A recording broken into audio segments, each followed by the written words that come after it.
Welcome back नाजरीन, एक दफ़ा फिर से खुशामदीद कहते हैं हमारी खूबसूरत सी नशरियात रमज़ान सबका में। और जैसे कि आप लोग जानते हैं कि सेहत अल्लाह ताला की बहुत बड़ी नेमत है। सेहत जो है वो उसका ख्याल करना, उससे भी बड़ा जो अमल है वो हमें करना भी चाहिए।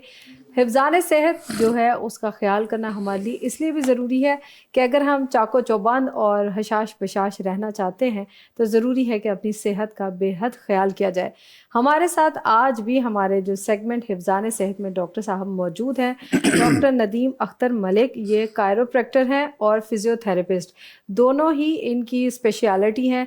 और डेफ़िनेटली आप जानते हैं कि माह सियाम में हम लोग थक भी जाते हैं, बहुत सारे मामलात हमारे साथ होते हैं क्योंकि आम रूटीन से हट के जो है हमारी लाइफ चल रही होती है और कोशिश होती है कि हम ज़्यादा से ज़्यादा इबादत कर सकें। हमारी भाग दौड़ बहुत ज़्यादा होती है, तो मैंने सोचा कि आज क्यों ना आप लोगों की सेहत के साथ साथ आप लोगों की जो एक्सरसाइज है या आपकी जो थेरेपी है उसके हवाले से बात की जाए। अस्सलाम वालेकुम। अस्सलाम वालेकुम। वालेकुम सलाम, कैसे हैं डॉक्टर साहब? मैं बिल्कुल ठीक, आप सुने? अल्हम्दुलिल्लाह। रमज़ान मुबारक हो आपको। अल्हम्दुलिल्लाह, जज़ाकल्लाह, बहुत शुक्रिया। आपका माह सियाम कैसा गुजरा है? बिल्कुल ठीक गुजर है अल्हम्दुलिल्लाह। और पेशेंट्स बिल्कुल। के साथ ऐसे ही चलता रहता है, हमारा तो काम से ही है कि सुबह से लेकर शाम तक हमने यही काम करने हैं। बिल्कुल ऐसे ही है। तो अच्छा डॉक्टर साहब, देखा है कि माशाल्लाह माह सियाम में रूटीन जो है ना काफ़ी चेंज होती है। हम लोग आम रूटीन में तो फिर थोड़ी बहुत एक्सरसाइज कर लेते हैं, लेकिन माह सियाम में और तरह की हमारी एक्सरसाइज होती है ना। बिल्कुल। जैसे कि मसाजिद का जो हमारा रुख ज़्यादा होता है, हम वॉक करके जाना ज़्यादा प्रेफर करते हैं। उसके बाद खाना जो है, खाने के बाद जो है हल्की बुल्की चहलकदमी भी कर लेते हैं। बिल्कुल। लेकिन फिर भी आपने देखा होगा कि हमारे जो ना मस्कुलर इश्यूज़ बहुत ज़्यादा रहते हैं, ख़ासतौर पर अगर शोल्डर्स के हवाले से बात की जाए। हम बैठते हैं तो हमसे प्रॉपर बैठा नहीं जाता, कमर में दर्द रहता है। तो बताइएगा हमारे नाज़रीन को कि ये मेजर हमारा पोस्चर इशू आता है या हमारे लेटने का जो तरीक़ाकार है वो ठीक नहीं है? ये सारी चीज़ें क्या आपस में कोलें क्या? बिल्कुल, आप एक अच्छे क्वेश्चन की तरफ आई हैं।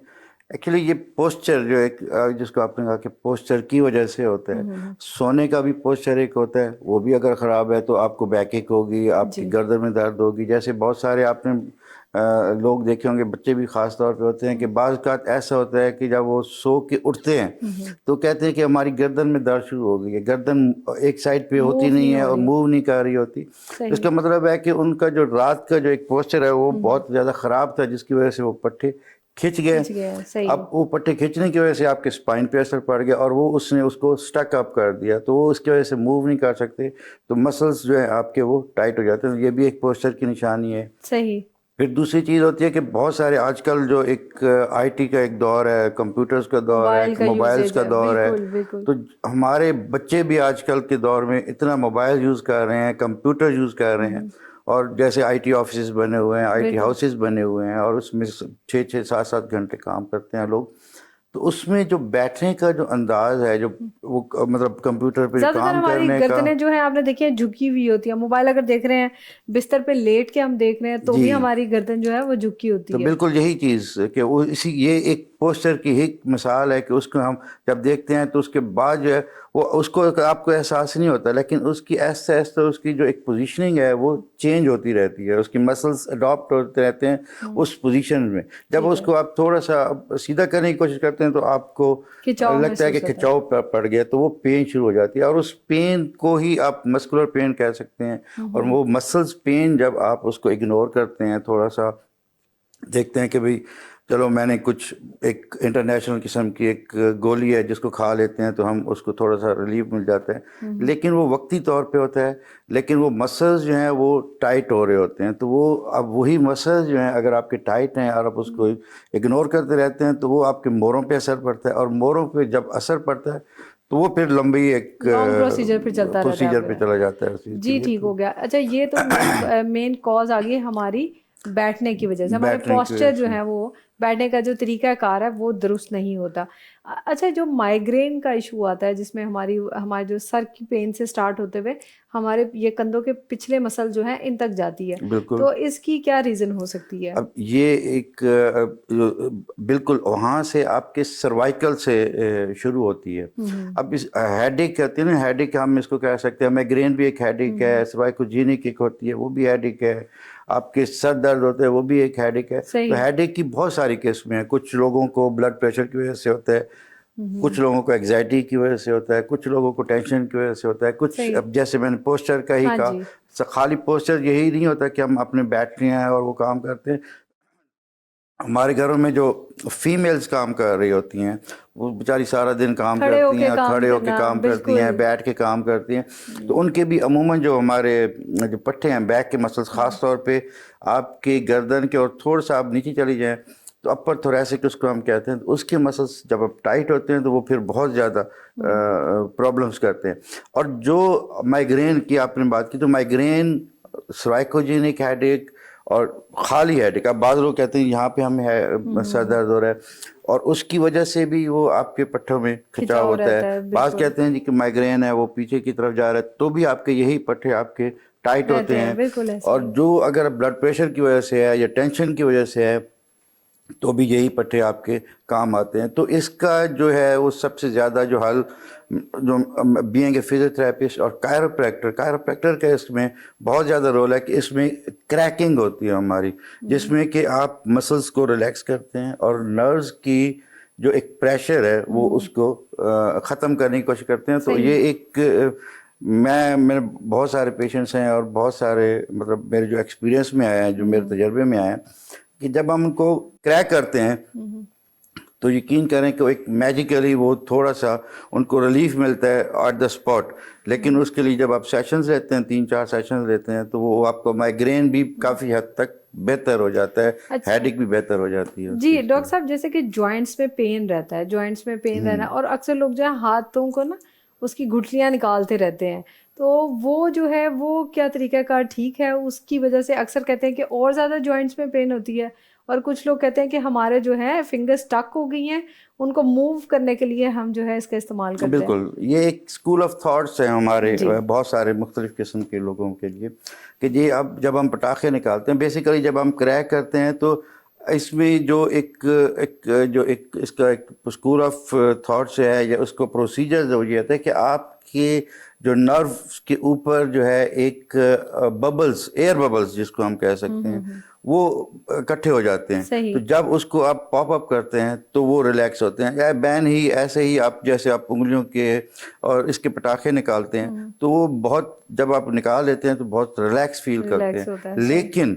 अगर इसको आप फ्रिक्वेंटली करते हैं, मतलब बाद लोगों का, बहुत सारे पेशेंट्स हमारे पास आते हैं, वो कहते हैं जी कि मैंने खुद ही ऐसे कर लेता हूँ तो वो पटाखा निकल निकल आता जाता है और है। मैं ठीक हो दैट्स जाता हूँ। वो हम कह सकते हैं कि वो एक बीमारी की अलामत कहलाती है। सही। आर्थराइटिस की बीमारी होती है जिसको हम कहते हैं कि जोड़ों की बीमारी होती है, वो कहलाती है। तो इसमें मैं प्रोहिबिट करता हूँ कि आप खुद से ऐसी कोई कोई चीज़ काम ना ना करें। करें, सही। आप कंसल्ट करें अपने कायरोप्रैक्टर, फिजियोथेरेपिस्ट, डॉक्टर से भी, और उसको अगर आपको कोई चीज़ मेडिसिन देते हैं, मैं उसके लिए तो फिर आपको थोड़े से विटामिन लेने पड़ेंगे, तो वो लेते हैं तो उससे बेहतर हो जाता है। लेकिन अगर आप निकालते हैं तो ठीक है, 1-2 दफ़ा मतलब सही। हफ्ते में, लेकिन फ्रीक्वेंटली निकालेंगे तो फिर उसमें आपके प्रॉब्लम्स आ जॉइंट्स जो है जाती वो हैं, वीक हो जाएंगे उस वीक चीज़ हो में। जाते हैं उस अच्छा चीज़ के डॉक्टर लिए। साहब, जैसे कि ख़वातीन जिनका सी सेक्शन होता है और अक्सर जो है उनकी बाद में कमर में दर्द बहुत ज़्यादा रहता है, वो बैठे हैं या उठे हैं, चलते फिरते ज़्यादा देर खड़ी हैं तो तब भी पेन है, ज़्यादा टाइम बैठ गई हैं तो भी, उनके जो जो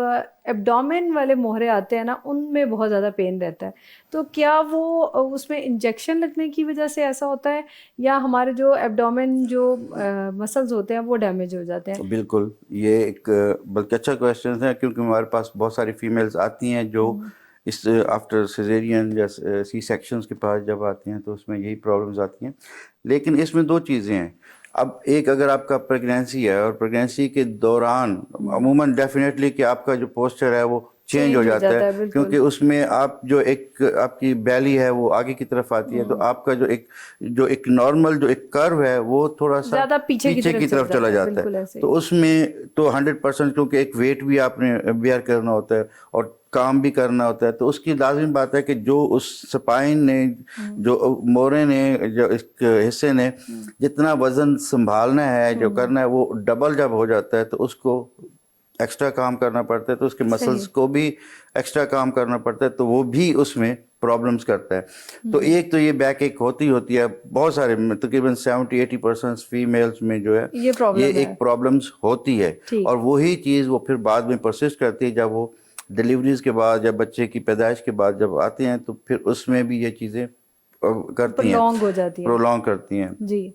दूसरी चीज़ कि आजकल अब मैं ये तो नहीं कह सकती कि 100% इसमें कोई प्रॉब्लम आ सकती है, लेकिन जो भी आप इसको स्पाइनल इंजेक्शन लगाते हैं वो प्रॉब्लम्स करते हैं, क्योंकि वो स्पाइन्स के ऊपर होता है और उसके ऊपर जब पंक्चर होता है तो वो भी बाद में आपको वो प्रॉब्लम्स करता है कि उसमें जो इसका जो एक अलामात होती हैं, सिम्टम्स होते हैं कि आपके पाँव जो हैं वो सुन्न हो जाते हैं।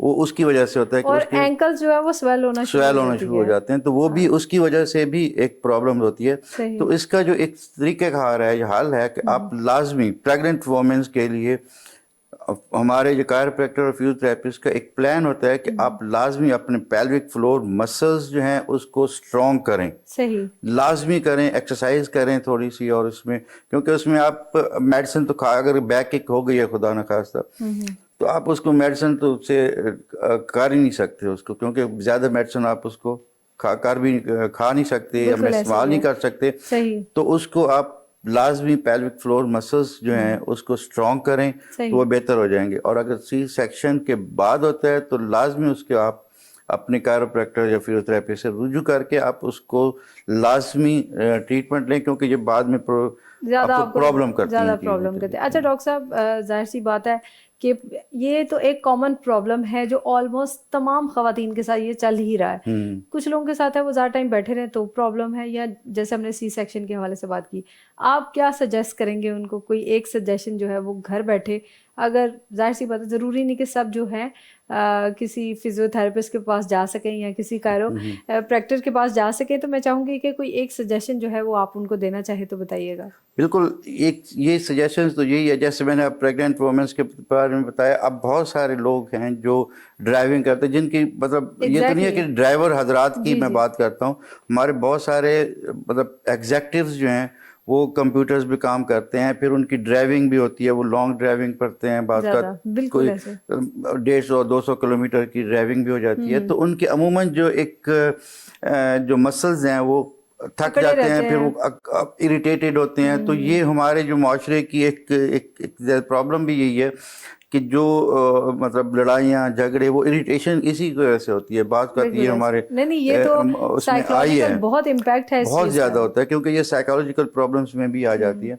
तो इसके लिए सबसे पहले तो यही है कि आप अपने आप को कूल माइंड रखें और एक्सरसाइज मस्ट करें। एक्सरसाइज का ये मतलब नहीं है, मतलब एक तो आप करते हैं जो वॉक करते हैं, या एक मॉर्निंग वॉक होती है या इवनिंग वॉक होती है, वो तो करनी होती है, लेकिन जो आपने स्पेसिफिकली जैसे गर्दन में दर्द है या कमर में दर्द है या घुटनों में दर्द है, तो उसके लिए हमारे फिजियोथेरेपी और कायरोप्रैक्टर में एक स्पेसिफिक एक्सरसाइजेज होती हैं जस्ट फॉर 2 या 3 मिनट की, जो आप कर लेते हैं दिन में। अगर वो कर लेंगे तो आपके की जो बहुत सारी प्रॉब्लम्स हैं उनसे आप बचे रहेंगे। तो ये एक्सरसाइजेज मस्ट करें और अपनी कायरोप्रैक्टर फिजियोथेरेपिस्ट से लाजमी ज़रूर दिखाएं। अगर आपको लगता है कि आपकी मुसलसल एक्सरसाइज के बावजूद भी आपका कोई हल जो है वो नहीं निकल रहा, तो आप डेफिनेटली किसी जो है ये जो कायरोप्रैक्टर और फिजियोथेरेपिस्ट है इनको ज़रूर चेक करवाएं, ताकि आप किसी बड़े मसले का शिकार होने से पहले बच सकें। थैंक यू सो मच, आपका बहुत शुक्रिया। अवेयरनेस आपने दी हमारे तमाम नाजरीन को, क्योंकि हमारा जो ये ख़ास प्रोग्राम है ये अवेयरनेस का ही है,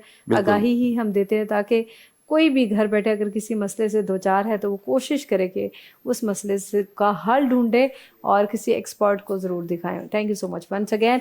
जी नाज़रीन, बहुत शुक्रिया। यहाँ पे डॉक्टर का यही कहना है कि आप लोगों ने अपनी सेहत का बेहद ख्याल रखना है। आप एक्सरसाइज कीजिए, योगा के जो चंद स्टेप्स हैं उनको फॉलो कीजिए, जो कि आपके लिए घर बैठे बहुत ही मुफीद हैं।